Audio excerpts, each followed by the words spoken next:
से। इन 120 भारत यात्रियों में 30% महिलाएं हैं और औसत आयु 38 साल की है। और सभी भारत यात्री कन्याकुमारी से कश्मीर तक चले हैं। वास्तविक है कि मीडिया का ध्यान, पब्लिक का ध्यान राहुल जी पर है, तो राहुल जी के साथ साथ हमें भूलना नहीं चाहिए कि एक सामूहिक यात्रा है और ये भारत यात्री अलग अलग राज्यों से आते हैं। केरला से लेकर जम्मू और कश्मीर, गुजरात से लेकर मणिपुर, सभी राज्यों में हमारे जो कांग्रेस कार्यकर्ता हैं वो यहाँ भारत यात्री के रूप में आए हैं।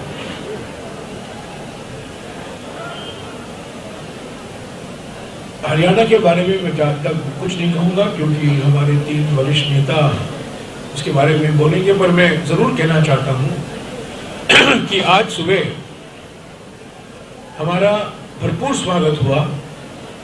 कोहरे के बावजूद, ठंड के बावजूद नूर जिले में भारी संख्या में लोग आए, महिलाएं आई। पर एक बात मैं कह दूं कि 105 दिन के बाद 104 दिन, आज 104 दिन में मुझे ऐसा खतराजनक सुबह कभी नहीं मिला।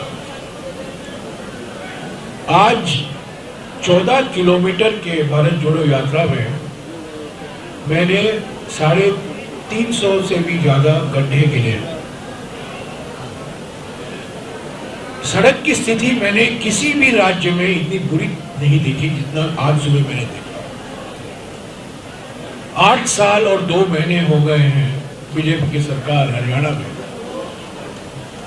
और ये स्थिति जो हमने देखा, ये कंडीशन जो देखा, हम रास्ते पर नहीं चले, आज हम गड्ढे पर चले।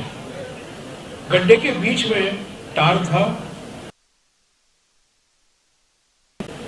गड्ढे थे, और यहां मैंने देखा ये गड्ढे अलग अलग आकार के थे। एक गड्ढा हरियाणा का आकार था, एक गड्ढा भारत का आकार था, एक गड्ढा तो केरल के माफिक था, लंबा, चौड़ा नहीं पर लंबा, और एक गड्ढा जरूर राजस्थान के माफिक, मध्य प्रदेश के माफिक, चौड़ा भी था। इतना खतरा मैंने कभी नहीं महसूस किया है जितना कि आज मैंने महसूस किया, और सभी भारत यात्रियों ने महसूस किया। पर हमारे लिए तसल्ली हुई कि जनता ने जो हमारा स्वागत किया, राहुल जी का, भारत जोड़ो यात्रा का, या भारत यात्रियों का, हम गड्ढे को भूल गए, खतरे को भूल गए। सुबह हम चले हैं और दोपहर को 9 किलोमीटर हम चलेंगे। रोज हम औसत के तौर से 23-24 किलोमीटर चलते हैं। तो मैं हुड्डा जी से, बाद में पीसीसी अध्यक्ष से और बाद में शक्ति सिंह गोयल जी से गुजारिश करूंगा आपको हरियाणा के बारे में विस्तार से जानकारी दें। पर मैं कहूंगा कि भारत जोड़ो यात्रा के पीछे 3 मकसद थे। जब ये शुरुआत हुई थी कन्याकुमारी में, 2023 या 2024 के चुनाव से भारत जोड़ो यात्रा का कोई लेना देना नहीं है। ये चुनाव जीतो यात्रा नहीं है, ये चुनाव जिताओ यात्रा भी नहीं है। यात्रा उदयपुर संकल्प, जो उदयपुर चिंतन शिविर में, उसके बाद सोनिया जी ने इसकी घोषणा की थी 15 मई को कि भारत जोड़ो यात्रा कन्याकुमारी से कश्मीर तक निकाला जाएगा, और उन्होंने ये भी संकेत दिया कि क्यों कांग्रेस पार्टी भारत जोड़ो यात्रा निकाल रही है। पहला मकसद ये है, और क्योंकि मैं कहने मैं कहना चाहता हूँ, क्योंकि ये सवाल बार बार हमें पूछा जाता है और राहुल जी से पूछा जाता है, भारत को कोई तोड़ नहीं रहा है कि पर क्यों आप भारत जोड़ो यात्रा में निकले। मैं साफ कह देना चाहता हूँ कि तोड़ने की खतरा है, लोग लगे हुए हैं भारत को तोड़ने में। मोदी सरकार की नीयत और मोदी सरकार की नीतियों के कारण भारत की टूटने की संभावना बढ़ रही है। किस तरीके से? पहला, आर्थिक विषमताएं बढ़ रही है, महंगाई, बेरोजगारी, गलत तरीके से लगाया हुआ GST, concentration of economic power, हम दो हमारे दो, एक या दो पूंजीपतियों का कंट्रोल सारी अर्थव्यवस्था पर। तो आर्थिक विषमताएं बढ़ रही हैं और इससे भारत की टूटने की संभावना भी बढ़ रही है। दूसरा, सामाजिक ध्रुवीकरण को प्रोत्साहन दिया जा रहा है, धर्म के नाम पर, भाषा के नाम पर, प्रांत के नाम पर, जाति के नाम पर।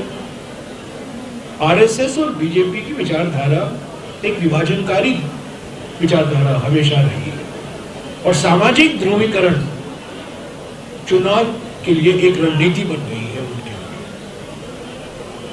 और तीसरी जो खतरा है, जो तीसरी बात मैं कहना चाहता हूं, वो राजनीतिक तानाशाही अभी हकीकत बन गया।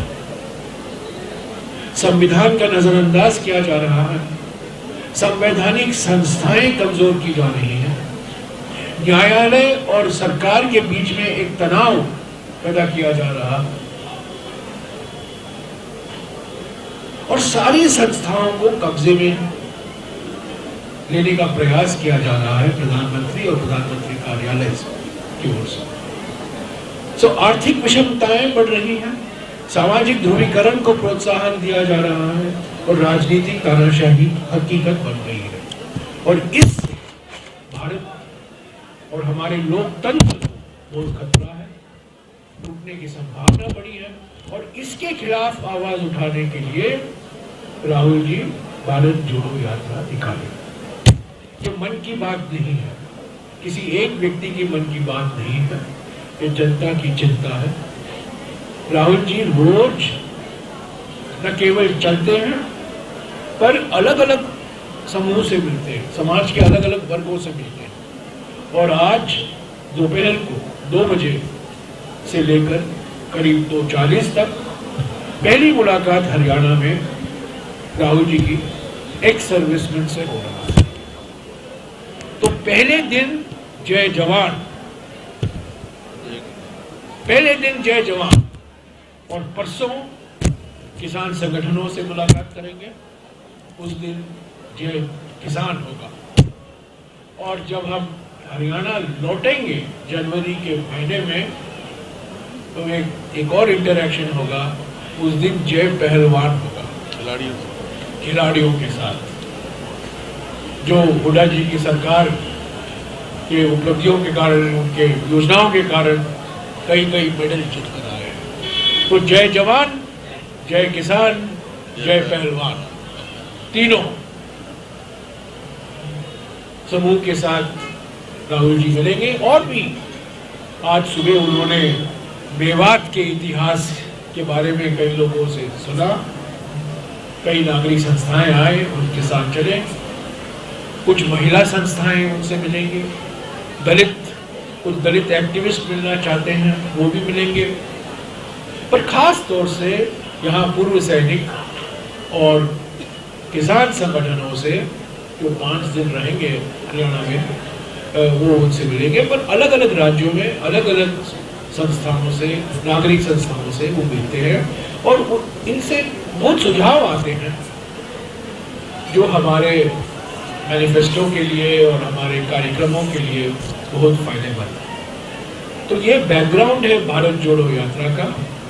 और मैं अभी भूपेंद्र हुड्डा जी से गुजारिश करूंगा, वो आप कुछ बोले आपको हरियाणा के बारे में, उसके बाद हमारे वरिष्ठ पीसीसी अध्यक्ष बोलेंगे, उसके बाद शक्ति सिंह जी कुछ कहेंगे और ठीक है, उसके बाद पीसीसी अध्यक्ष बोलेंगे और आपका सवाल बाद में मैं और सभी लोग यहाँ जो मौजूद हैं आपके सवालों को जवाब दें। शुक्रिया। हुड्डा जी।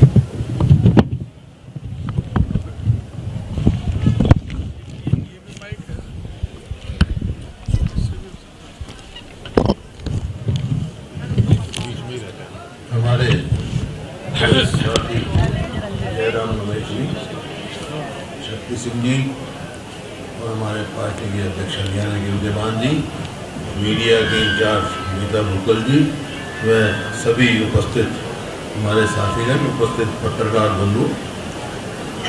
हरियाणा के बारे में जयराम जी ने कहा मेरे को, आपको इन्होंने पहले ही बता दिया हरियाणा की क्या स्थिति है आज। अब ये तो हमने सुना था सड़क में गड्ढे, लेकिन गड्ढों में सड़क हमने देखी है, ढूंढनी पड़ती है गड्ढों में सड़क कहाँ है। तो ये परिस्थिति है जो प्रदेश 2014 में यूपीए सरकार के समय में प्रति व्यक्ति आय, प्रति व्यक्ति निवेश में नंबर 1 था पूरे देश में। आज हरियाणा बेरोजगारी में नंबर 1 है। आज महंगाई में, कानून व्यवस्था की तो ऐसी स्थिति है कि आप अराजकता की तरफ जा रहे हैं। मतलब ऐसा प्रतीत होता है जैसे सरकार है ही नहीं। इवेंट की मैनेजमेंट की सरकार आ गई है। इवेंट किया हैपनिंग इन हरियाणा और वहाँ कह दिया 6 लाख करोड़ की इन्वेस्टमेंट आएगी, रोजगार मिलेंगे, आई नहीं 6,000 करोड़ की भी। कोई भी बात हो इवेंट मैनेजमेंट करते हैं, और कोई समस्या का कोई आवाज़ उठाए तो उसका ध्यान दूसरी तरफ आकर्षित करते हैं। इसमें आपको मैं बताऊँ इनकी क्या पॉलिसी है। एक डॉक्टर था, नरवाना में था वो डॉक्टर, और एक कुर्सी लेके बैठ गया, डिग्री कोई नहीं थी, दांत के दर्द का लाजमी इलाज, और कुछ उसके पास औजार नहीं थे, कुछ नहीं था। तो एक आदमी आया, मेरी जाड़ में बहुत दर्द है, बोला बैठ जा कुर्सी पे। 2-3 शीशी ले रखा था, उसमें मिर्चों का पानी था। अच्छा बैठ जा, उसकी आंख में मिर्चों का पानी डाल दिया। वो बोला मेरी आंख, बोला तेरी जाड़ का दर्द, बोला छोड़ जाड़ का दर्द, मेरी आंख बचा। तो ये तो उधर ध्यान दूसरी तरफ करने का माहिर हैं। कोई समस्या का समाधान इनके पास नहीं है। आज हरियाणा की जो परिस्थिति है, और आज पूरा देश, हरियाणा ही नहीं पूरा देश, राहुल जी जो वहाँ से कन्याकुमारी से जो पदयात्रा शुरू की है महंगाई और बेरोजगारी के लिए, जिस प्रकार से उन्होंने कहा है, उन्होंने बेरोजगारों की और महंगाई से त्रस्त लोगों की आवाज़ बन के खड़े हो गए हैं राहुल गांधी। आज पूरा देश इनकी तरफ दे रहा है, और हरियाणा में कितना समर्थन और सहयोग और स्वागत मिला है वो जयराम रमेश जी स्वयं बता देंगे। पूरा सहयोग समर्थन का मैं आज विश्वास दिला सकता हूँ आपको, जो आज देख के जिस प्रकार से जोश लोगों में था, मतलब रात को ही कम से कम 8-10 हज़ार आदमी रात को ही आके सो गए यार, और सुबह जिस प्रकार से जोश था लगातार वहाँ से लेके यहाँ तक, और आगे पूरे हरियाणा में ऐसा रहेगा। वो जोश जो देखकर मैं दावे के साथ कह सकता हूँ, जो लक्ष्य राहुल जी लेके चले हैं वो पूर्ण होगा। हरियाणा उसमें फिर नंबर 1 आगे रहेगा, जैसे पहले प्रति व्यक्ति आए, प्रति व्यक्ति निवेश में नंबर 1 था। और हमारे साथी आए, इनका बहुत बहुत मैं स्वागत करता हूँ। जो यात्री आए हैं, पदयात्री आए हैं राहुल जी के साथ, इतना कुछ छोटा काम नहीं है। मैंने पदयात्राएं की है, मेरे को मालूम है कि इतना लंबी पदयात्रा करना हर इंसान के हाथ की बात नहीं है। तो ये मैं यही कह सकता हूँ जयराम रमेश जी को, जो ये यात्रा आई है ये लाजमी तौर पे हरियाणा में और पूरे देश में रंग लेके आएगी, लेके रहेगी। ये इन्हीं शब्दों के साथ मैं फिर से स्वागत करता हूँ। और फिर यही है कि जो आज मेरे को देखने को मिला है दृश्य, वो एक किस्म का ये प्रतीक है कि आने वाली सरकार की बात, इन्होंने कि सरकार की बात नहीं कह रहा, लेकिन एक बात की प्रतीक है कि मौजूदा सरकार को उखाड़ के रहेंगे लोग। बहुत बहुत धन्यवाद।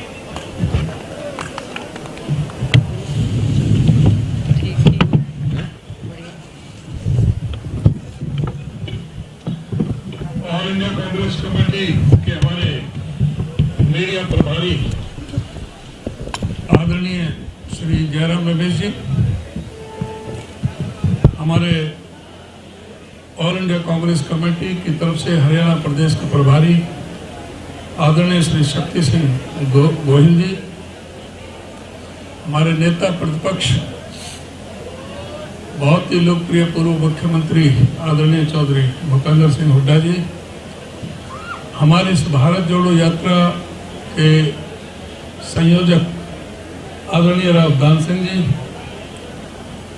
मीडिया के प्रभारी बहन गीता बुक्कल जी, अनिल भारद्वाज जी, बहुत ही सम्मानीय हमारे वरिष्ठ स्पोक्स पर्सन श्री पवन खेड़ा जी, मेरे साथीगण, आदरणीय मेरे समस्त पत्रकार, प्रिंट मीडिया से और इलेक्ट्रॉनिक मीडिया से सभी साथियों, अभी हमारे आदरणीय जयराम रमेश जी ने बहुत बेहतर ढंग से चित्रण किया और आदरणीय हुड्डा साहब ने आज 9वें प्रदेश में, हरियाणा प्रदेश में यात्रा आई है। जयराम रमेश जी शुरू से चल रहे हैं। हमारी आज सुबह की 6 बजे की जो ये मीटिंग हुई है, मैं ये कह सकता हूँ आपने दिन की रैली देखी होगी, रात की रैली देखी होगी, बारिश की देखी होगी, सर्दी में देखी होगी, लेकिन दिसंबर की इस भीषण सर्दी में सुबह 6 बजे की इतनी जबरदस्त जो लोगों का जो जोश उमंग और उत्साह जो उभर के निकला, एक मोहब्बत का पैगाम देने का काम इस एरिया ने हमारे ने किया है। जो राहुल जी जिस उद्देश्य को लेकर के चल रहे हैं, वो इस इलाके से सबसे बेहतर ये नमूना हो सकता है कि यहाँ पर एक हिंदू मुस्लिम भाईचारे की बहुत ही बेहतरीन यहाँ का उदाहरण है। हम आपस में पंचायत करके सारे अपने मसले सुलझाते हैं। यहाँ पर कई तरह की परेशानियाँ पैदा करने की, लेकिन उससे कोई प्रभाव नहीं पड़ा।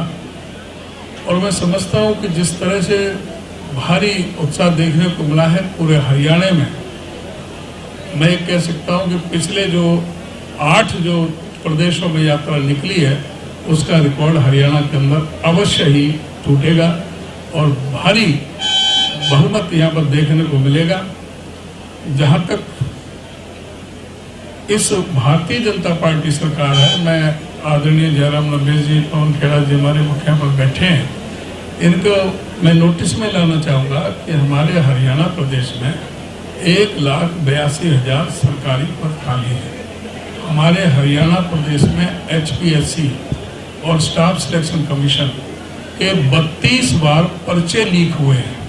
32 बार। HPSC में इनके अधिकारी 3.5 करोड़ रुपए तो नकद के साथ पकड़े गए थे। बोलियां लग रही थी नौकरियों की। ऐसा प्रदेश में कहीं आपने कभी सुना और देखा नहीं होगा। इस प्रदेश में जो पेंशन की स्कीम की थी, 5.25 लाख बुजुर्गों की पेंशन काटने का महापाप इस सरकार ने किया। SC कमीशन आदरणीय हुड्डा साहब ने बनाया था। इसने आते ही पहले ही अपनी मीटिंग में 2014 में उस SC कमीशन को, अनुसूचित जाति आयोग को भंग करने का काम किया और 8 साल में आज तक हरियाणा प्रदेश में कोई अनुसूचित जाति आयोग नहीं है। हरियाणा प्रदेश में आदरणीय हुड्डा साहब ने आदरणीय श्रीमती सोनिया गांधी जी के दिशा निर्देशानुसार 3,92,000 गरीब लोगों को 100 गज के प्लॉट आवंटित करने का काम किया था। उस योजना को आगे बढ़ाने की बजाय उन्होंने तुरंत उसको बंद कर दिया। मैं ये भी नोटिस में लाना चाहूँगा कि 1966 में हरियाणा बना था और 2014 तक 48 साल में केवल 60,000 करोड़ का कर्जा हरियाणा प्रदेश के ऊपर था। आज इस 8 साल में वो कर्जा 3,17,000 करोड़ रुपए का हो गया है। इसका मतलब ये है कि जो बच्चा आज हरियाणा में जन्म लेता है वो 1,20,000 रुपए का कर्जा लेकर के जन्म ले रहा है। हरियाणा प्रदेश में गुड़गांव में इन्होंने एक ड्रामा किया था, इवेंट लगाई थी, NRI और उद्योगपतियों को बुलाया था। करीब 200 करोड़ उस पर खर्च किया गया और ये कहा गया था कि 6,19,000 करोड़ रुपए का निवेश हरियाणा में होगा। 407 MOU साइन किए गए हैं और जिससे 2 लाख युवाओं को रोजगार मिलेगा। इनका ये सारी की सारी बातें जुमला साबित हुई हैं। आज हरियाणा में भ्रष्टाचार चरम सीमा पर है, कानून व्यवस्था पूरी तरह से ठप होकर के रह गई है।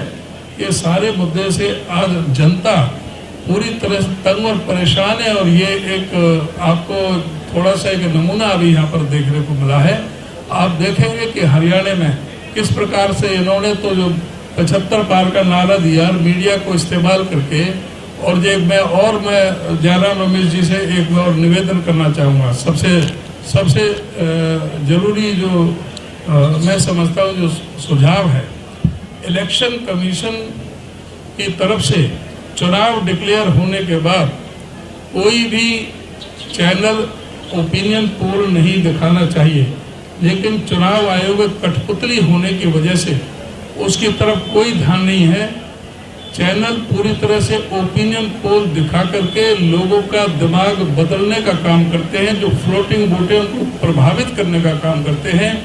और उसका कारण यह होता है कि हमारे पिछले चुनाव में 3 दिन पहले 21 तारीख को वोट पड़ दिए थे। 18 तारीख को ये कहा गया था 18 तारीख को ये कहा गया था कि बीजेपी की 78 से 83 सीटें आ रही हैं और कांग्रेस की 3 से 5 सीटें आ रही हैं।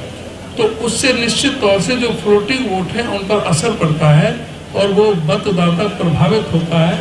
इसकी तरफ ध्यान देने की आवश्यकता है। सुप्रीम कोर्ट में इस मामले को ले जा करके इलेक्शन कमीशन पर ना रह करके इसको सुप्रीम कोर्ट में इस मामले को लेकर के इसको जो लगाने की आवश्यकता है। मैं ये जयराम रमेश जी से भी कहना चाहूँगा कि इस पर हमारा ध्यान रखें। और मैं ये केवल कह सकता हूँ कि पूरा हरियाणा प्रदेश कांग्रेस में आज इस सरकार के खिलाफ बड़ा ज़बरदस्त विद्रोह है। और हम निश्चित तौर से जो राहुल जी की जो यात्रा आ रही है, इससे बहुत भारी लोगों के अंदर भावनात्मक बहुत जुड़ाव हुआ है और लोग इस सरकार को बदलने के लिए तत्पर हैं। और राहुल जी को पूरा जो सम्मान सिर्फ तो आंखों पर पलक पावड़े बिछा करके पूरा हरियाणा प्रदेश में स्वागत होगा। इन शब्दों के साथ आप सबका बहुत बहुत धन्यवाद। शुक्रिया। मैं एक और चीज़ कहना चाहता हूँ, मैं भूल गया। राहुल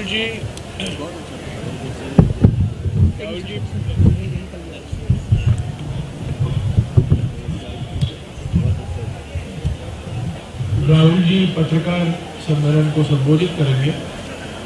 वो 3 या 4 तारीख को होगा।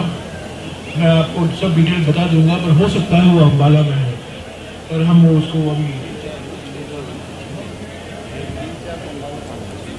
6 को तो एंटर करेंगे हरियाणा में। तो कहीं ना कहीं हम करेंगे। तो अम्बाला में फेज होगा। अम्बाला में 12 तारीख अम्बाला में पहुँचेंगे लास्ट में। 12 को अम्बाला तो लास्ट है, उसके बाद पंजाब में प्रवेश कर जाएंगे। तो मैं आपको डिटेल बता दूंगा, तो आप बेफिक्र रहिए। आपके साथ 40 मिनट 45 मिनट का पत्रकार सम्मेलन होगा राहुल जी का। आप राहुल जी से विस्तार से सवाल पूछ सकते हैं और मैं प्राथमिकता हरियाणा मीडिया को ही दूंगा, दिल्ली वालों को नहीं दूंगा। हरियाणा में जो मीडिया है उन्हीं को दूंगा। आप बेफिक्र रहिए, आपके बहुत से सवाल होंगे, आप थोड़ा उसको रखिएगा। 11 या 12 को जो पत्रकार सम्मेलन होगा आप उनसे पूछ सकते हैं। Yes sir.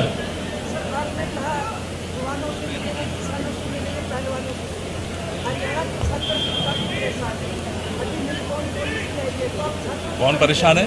छात्रों से मिलेंगे। छात्रों से मिल रहे हैं। छात्रों से मिलेंगे।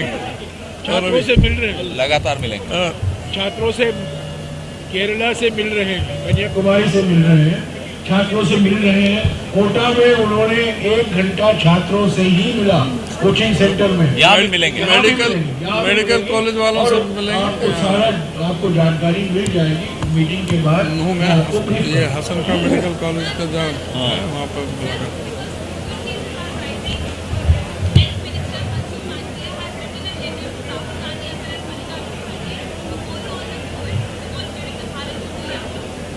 I will ask Pawan Khera to answer this question, but let me say the letter from the Health Minister to Mr. Rahul Gandhi is based on a letter sent to the Health Minister by the BJP MP, Mr. P.P. Chaudhary.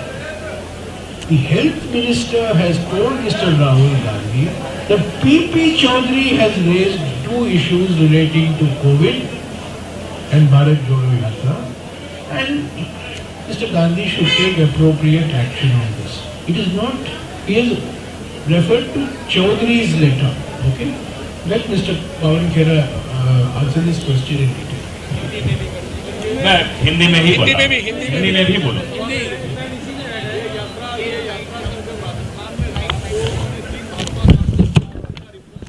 Ji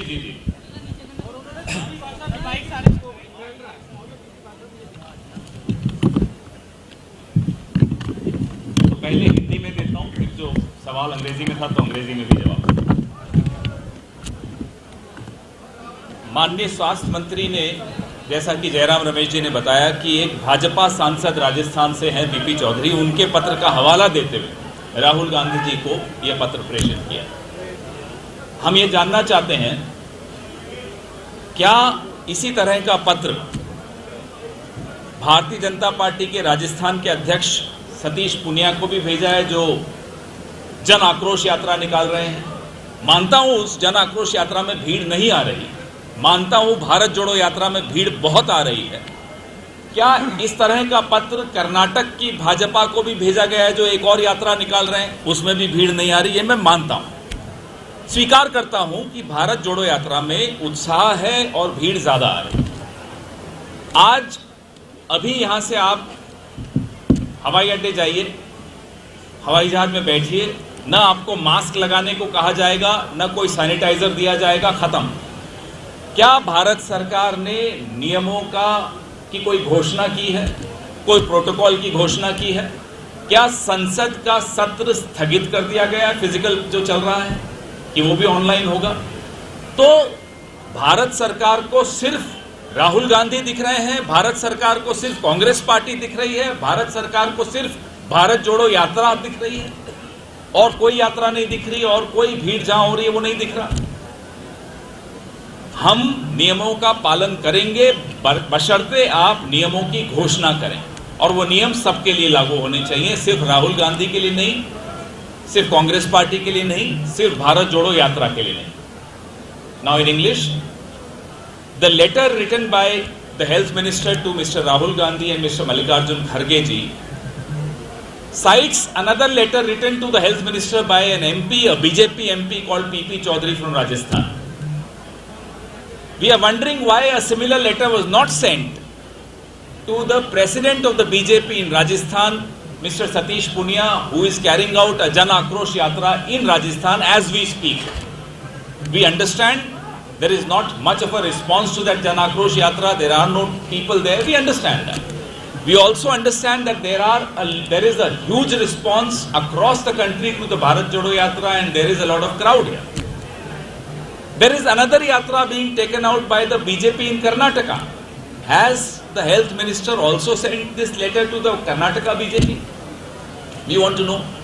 Today, if you were to travel by air, nobody will ask you to wear a mask or use the sanitizer. Why has the government of India not introduced stringent measures in public transport applicable to each and every one of us? Why just Rahul Gandhi? Why just Congress Party? Why just Bharat Jodo Yatra?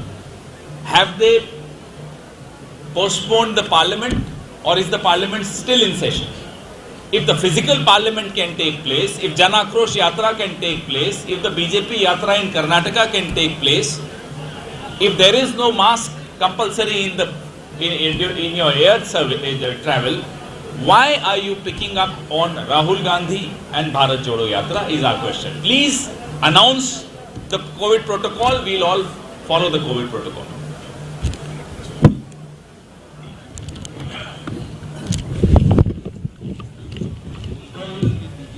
स्वास्थ्य मंत्री राहुल गांधी जी को हिंदी में एक खत लिखा।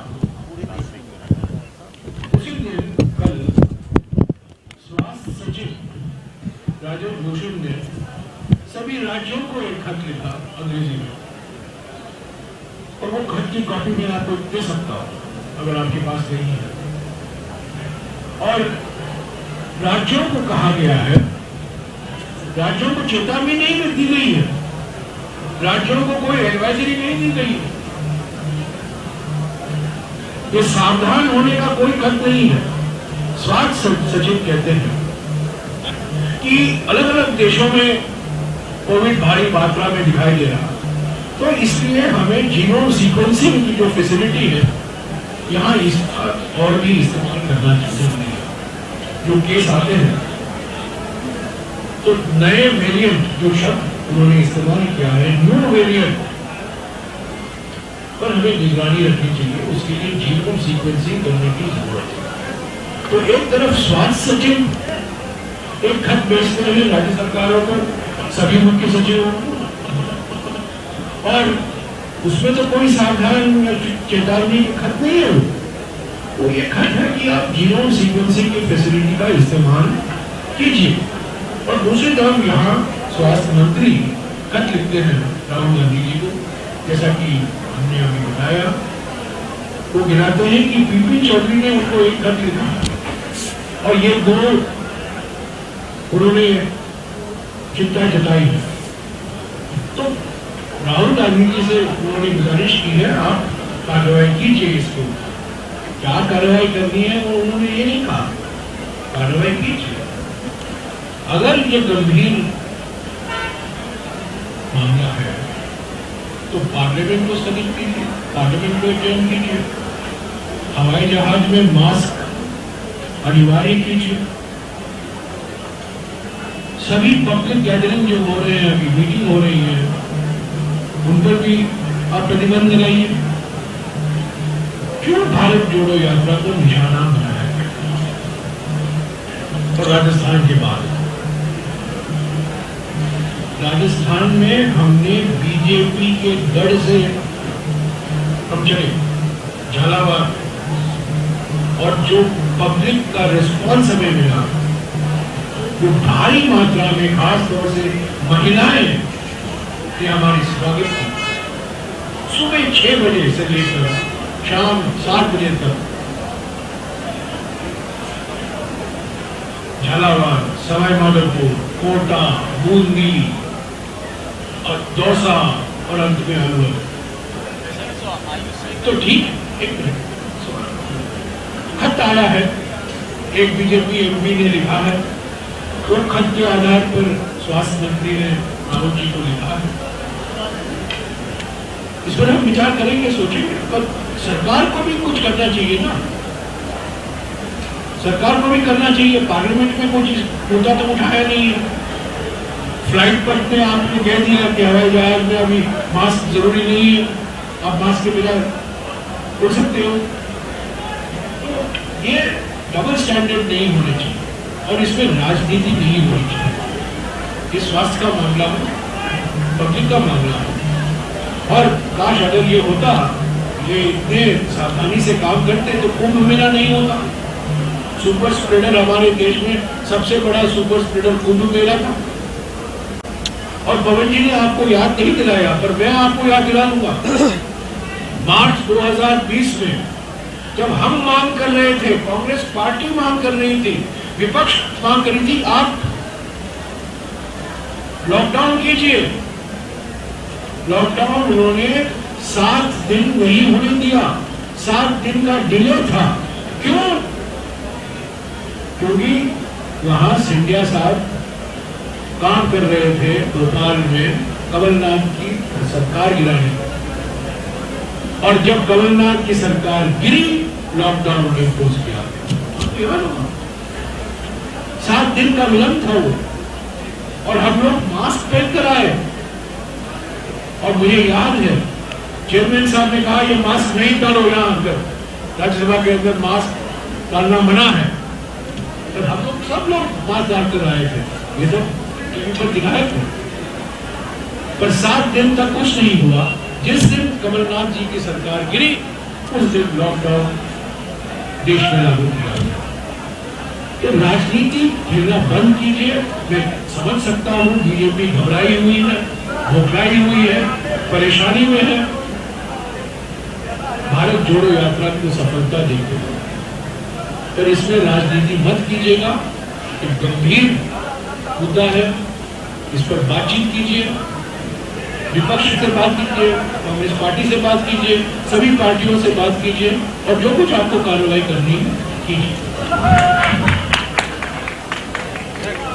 क्या सीधा आरोप यह है कि सीबीआई ईडी की तरह स्वास्थ्य विभाग का भी इस्तेमाल कर रही है सरकार, केंद्र सरकार। ये प्रेस वार्ता भारत जोड़ो यात्रा के बारे में, सीबीआई ईडी के बारे में अलग से बात, स्वास्थ्य विभाग पर आरोप पर ये बात नहीं है और हम लोग उन्होंने लेटर भेजा है। क्या ये आरोप है कि स्वास्थ्य विभाग का दुरुपयोग कर रही है केंद्र? नहीं, हम ये आरोप नहीं, ये हकीकत है, ये हकीकत है। मोदी सरकार के दो भाई हैं, ईडी और सीबीआई। अब स्वास्थ्य विभाग पे आ गया बस ईडी और सीबीआई, और सिर्फ विपक्ष के नेताओं के खिलाफ। और अचानक जब कोई बीजेपी में शामिल हो जाता है, बीजेपी में हमारे देश में आप जानते होंगे वॉशिंग मशीन के अलग अलग ब्रांड होते हैं। एलजी का वॉशिंग मशीन होता है, आयरन का वॉशिंग मशीन होता है, पर अभी हमारे देश में सबसे बिकने वाला washing machine BJP washing machine है। और उस वॉशिंग मशीन में जिनके खिलाफ सीबीआई, इनकम टैक्स ईडी का केस है और वो लोग बीजेपी में शामिल हो जाते हैं, वो वॉशिंग मशीन चालू हो जाता है। और वो जो उनके खिलाफ ईडी है, उनके खिलाफ सीबीआई, उनके खिलाफ इनकम टैक्स, सब खत्म हो जाता है, वो सब बंद हो जाता है। तो ईडी, सीबीआई, इनकम टैक्स राजनीतिक संस्थाएं बन गई, मोदी सरकार के हथियार बन रहे हैं और विपक्ष को चुप कराने के लिए इन तीन संस्थाओं का दुरुपयोग किया जा रहा है। और ये मुद्दा हम उठा रहे हैं भारत जोड़ो यात्रा का। ये मुद्दा है कि किस तरीके से संवैधानिक संस्थाएं और जो सुप्रीम कोर्ट मॉनिटर करती है कभी कभी, वो संस्थाएं सरकारी संस्थाएं बन रही है। खासतौर से प्रधानमंत्री और प्रधानमंत्री कार्यालय और गृह मंत्री और गृह मंत्री कार्यालय से वो आदेश है। यात्रा के 100 दिन में भारत कितना बदला, 100 दिन बाद क्या भारत कितना बदला, यात्रा देश कितना बदल गया, भारत कितने बदले, कांग्रेस मैं जरूर कह सकता हूं कि कांग्रेस संगठन में एक नई जान है। हर राज्य में 8 राज्य, ये 9वां राज्य है हरियाणा में, कांग्रेस संगठन में एक एकता है, एकजुटता है, एक नई उमंग है। कांग्रेस कार्यकर्ता सड़क पर उतरे हैं, खासतौर से युवा कार्यकर्ता आए हैं ब्लॉक के स्तर पर, राज्य के स्तर पर, जिले के स्तर पर। और भारत जोड़ो यात्रा कांग्रेस पार्टी की एक संजीवनी है, नई जान आई है। इसका क्या फायदा होगा चुनाव में, ये अलग बात है। 26 जनवरी से लेकर 26 मार्च तक कांग्रेस पार्टी ने घोषणा की है कि भारत जोड़ो यात्रा का जो सफलता हासिल हुई है भारत जोड़ो यात्रा में, उसको और आगे ले चलने के लिए एक नया अभियान हम शुरू कर रहे हैं 26 जनवरी को, हाथ से हाथ जोड़ो अभियान। ये त्रिस्तरीय अभियान है। एक पहला स्तर है बूथ और ब्लॉक के स्तर पर है, दूसरा स्तर है जिला और तीसरा राज्य। बूथ और ब्लॉक के स्तर पर यात्राएं निकाली जाएंगी, जिले के स्तर पर अधिवेशन होंगे और राज्य के स्तर पर अलग अलग रैलियां होंगी। और ये 2 महीने के लिए चलेगा, 26 जनवरी से लेकर 2023 और 26 मार्च तक। तो भारत जोड़ो यात्रा मैं समझता हूँ कांग्रेस पार्टी के लिए एक ऐतिहासिक कदम है और हमारे भारतीय राजनीति के लिए भी एक परिवर्तनकारी क्षण है। आज जो टिप्पणियां आ रही हैं, जो आलोचना आ रही है बीजेपी की ओर से सिर्फ भारत जोड़ो यात्रा के बारे में, तो ये जो नैरेटिव है हमारे राजनीति में, कांग्रेस पार्टी ने तय किया है। भारत जोड़ो यात्रा नैरेटिव बन गया है हमारे राजनीति में। आपने राहुल गांधी जी के बारे में सवाल उठाया। भारत जोड़ो यात्रा से असली राहुल गांधी जी दिखाई दे रहे हैं, नया राहुल गांधी नहीं, असली राहुल गांधी। क्योंकि जिस तरीके से सोशल मीडिया के माध्यम से, मेन स्ट्रीम मीडिया के माध्यम से बीजेपी ने उनका नाम बदनाम किया, उनकी छवि बिगाड़ी, वो अभी लोगों के बीच में जा रहे हैं। कोई बिछोली नहीं, कोई मीडिया बीच में नहीं है, वो सीधा बात कर रहे हैं और लोग कह रहे हैं तो असली राहुल गांधी जी आज जनता के सामने दिखाई दे रहे हैं। सर, राष्ट्रीय राजधानी से महज 70 किलोमीटर दूर ये जिला बनता है, लेकिन अभी तक इस इलाके के लोगों ने रेल नहीं देखी है, जनजाति इस इलाके में नहीं है। मेवात कैनाल की मांग है, रोड का जिक्र आपने किया है, राष्ट्रीय राजमार्ग है, इसकी दशा क्या है? क्या ये कांग्रेस के तीनों विधायक इसी में से हैं? क्या कहेंगे इसको लेकर? क्या भविष्य में मेवात कैनाल की तो पहले से आपको मालूम है, हमारे समय में मंजूर की हुई और रेलवे लाइन यहाँ पर सरकार है जो सड़क की रिपेयर ही नहीं कर सकते।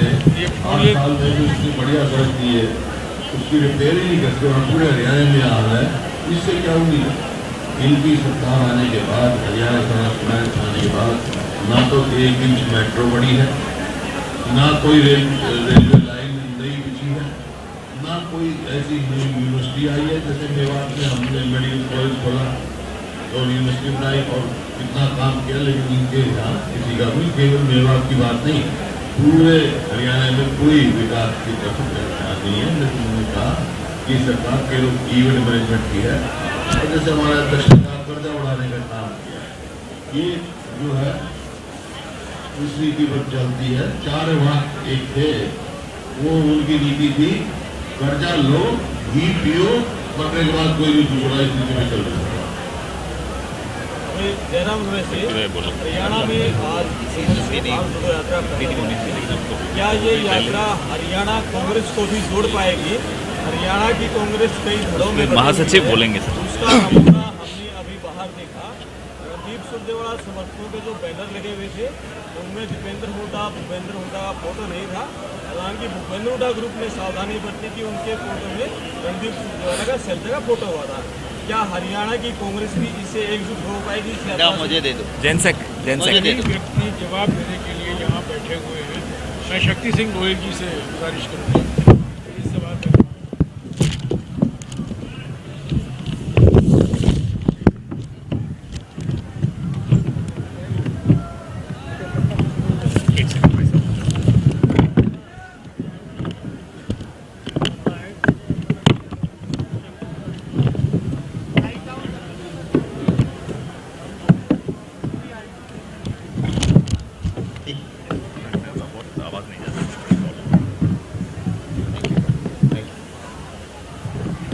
मैं सबसे पहले तो ये हरियाणा की पावन भूमि के सभी सज्जनों, देवियों और युवा साथियों का दिल से धन्यवाद करता हूँ कि आज सुबह 6 बजे, आज तक कहीं ऐसा नहीं हुआ है कि कड़ी ठंड में 6 बजे हजारों लोग किसी राष्ट्रीय नेता को सुनने के लिए आए। हरियाणा के हजारों लोग आज राहुल जी की जनसभा में सुबह 6 बजे आए। मैं सभी इन हरियाणा के लोगों का दिल से धन्यवाद करता हूँ। ये प्रेस कॉन्फ्रेंस है और मैं जरूर, आपका एक सवाल और भी था जिसका जवाब भी मिला, पर सीपी जोशी जी जब नेशनल हाईवे के मिनिस्टर थे, अलवर टू दिल्ली रास्ते के लिए उन्होंने मंजूरी दे दी। वो काम पूरा करने की जिम्मेदारी और 4 लेन का रास्ता हाईवे बनना चाहिए था। ये मेवात वासियों को अन्याय भाजपा की सरकार ने किया है, ये हकीकत है। मैं धन्यवाद करता हूं कि हमारे सभी नेता और सभी कार्यकर्ता राहुल गांधी जी की यात्रा में एक होके काम कर रहे हैं। हमारे वहाँ इंटरनल डेमोक्रेसी है, अंदरूनी लोकतंत्र है और मुझे इस पे फक्र है। मेरी पार्टी में ऐसी हालत नहीं है कि आका के खिलाफ आवाज निकली तो उसकी टांगनी गला काटा जाता है पॉलिटिकली। गुजरात से मैं आता हूं, मैं जानता हूं। हरेन पंड्या एक ऐसे बड़े नेता थे, रेवेन्यू मिनिस्टर थे, सिर्फ दिल की बात मोदी जी के खिलाफ कह दी। हरेन पंड्या जी की टिकट नहीं कटी, तब तक मोदी जी ने कहा मैं मेरा नॉमिनेशन नहीं करूंगा और उसकी टिकट काटी। केशुभाई पटेल हो, गोवर्धन झड़पिया हो, वल्लभ कथीरिया हो, कितने ही लोग जिसकी अंदरूनी लोकतंत्र की बात हुई वो खत्म। हमारे वहाँ आज आपने देखा होगा कि राहुल गांधी जी से कदम कदम मिलाते हुए आप जिन नेताओं का नाम देते हो, हुड्डा साहब हो, बहन शेजा जी हो, रणदीप भाई हो, सब साथ चल रहे थे। कोई गुट नहीं है, अंदरूनी लोकतंत्र है, इंटरनल डेमोक्रेसी है, पर इनडिसिप्लिन की भेद रेखा कोई नहीं तोड़ रहा है। एक होके कांग्रेस यहाँ लड़ेगी, क्योंकि बीजेपी और जेजेपी से लोग त्रस्त है। यहाँ के लिए हम काम करेंगे। मैं धन्यवाद करता हूँ राहुल गांधी जी का कि 3 दिन पहले और बाद के फेज में भी कुरुक्षेत्र के ऐतिहासिक भूमि में भी यात्रा चलेगी। ये वर्ल्ड रिकॉर्ड होगा कि कोई राष्ट्रीय नेता 3500 किलोमीटर 155 दिन और रोज के 25 से 30 किलोमीटर चलता हो। आप सभी का बहुत बहुत धन्यवाद। Thank you very much.